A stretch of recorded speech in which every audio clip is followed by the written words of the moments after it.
श्री जगन्नाथ महाप्रभु के भक्त श्री सदन कसाई, सदन कसाई जो थे वो मांस बेचते थे, यही उनका काम था। एक बार ऐसे तराजू में तोलते थे मांस को, तो जब मांस का विक्रय कर रहे थे तो उनको पता नहीं चला, वो भार की जगह शालिग्राम जी को रखते थे, लेकिन कीर्तन उनको बड़ा प्रिय था, कीर्तन करते हुए मांस बेचते थे। बताओ, ऐसा उनका स्वरूप। एक बार एक महात्मा वहां से निकल रहे थे, तो महात्मा ने जैसे देखा तो देखते ही पहचान गए, मुंह पे कपड़ा रख करके जा रहे थे, देखा कि ये तो शालिग्राम जी। तुरंत, अरे तुम क्या कर रहे हो, बहुत बड़ा पाप है ये तो, साक्षात शालिग्राम जी। उसने कहा महाराज मुझसे गलती होगी, मुझे तो पहचान है नहीं। बोले लाओ इनको, मुझको तो। शालिग्राम जी ले लिए महाराज, जाकर के शुद्ध नदियों के जल से स्नान कराया, पंचामृत स्नान कराया, इत्र लगाया, चंदन लगा करके चांदी के सिंहासन पर बैठा के माला पधरा दी, ठाकुर जी का कीर्तन, बढ़िया खीर बना के भोग लगाई, तो खूब रोए महात्मा। बोले कि नाथ आप भी कहाँ के कसाई के यहाँ बैठे थे, अब आप विराजो, प्रेम से रतन सिंहासन पर विराजो। ठाकुर जी विराज गए। रात्रि को महात्मा के स्वप्न में आए, और स्वप्न में आकर के बोले सुनो, सुबह होते ही हमको ले जाओ और हमको वो सदन कसाई के पास छोड़ के आओ।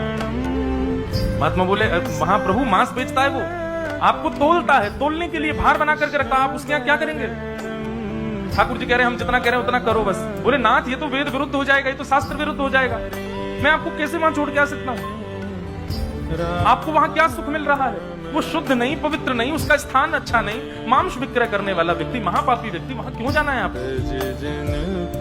ठाकुर जी बोले कहीं पर हमको स्नान करने में सुख मिलता है, कहीं हमको सिंहासन पर बैठने में सुख मिलता है, कहीं भोजन करने में सुख मिलता है, कहीं माला पहनने में सुख मिलता है, सदन कसाई के हमको लुढ़कने में सुख मिलता है।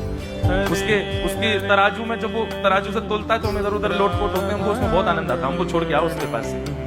और वो मांस विक्रय करता है, चलो जो भी है, लेकिन जब उसके यहाँ तोला जाता है और वो तोलते समय हम लुढ़कते हैं तो वो कीर्तन गाता है, वो मुझे बहुत अच्छा लगता है, मुझे उसके पास छोड़ के आओ। न जाने कौन से गुण पर दयानिधि रीझ जाता। सदन कसाई के पास महात्मा वापस आ गए और आकर के शालिग्राम जी देने, सदन कसाई बोले नाथ यहाँ क्यों ले आए इनको दोबारा, यहाँ तो मांस बेचता हूँ मैं, बहुत गंदा स्थान है ये। बोले धरो इनको अपने पास। ठाकुर जी रात में स्वप्न में आकर के कह के गए कि उनको तुम्हारे संग ही रहना है।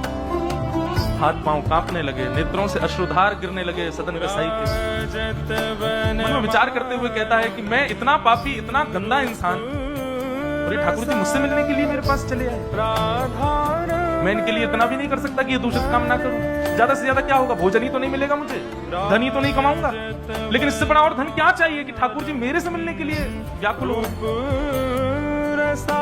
उसी समय सदन कसाई ने अपनी दुकान बेच दी, सब काम बंद।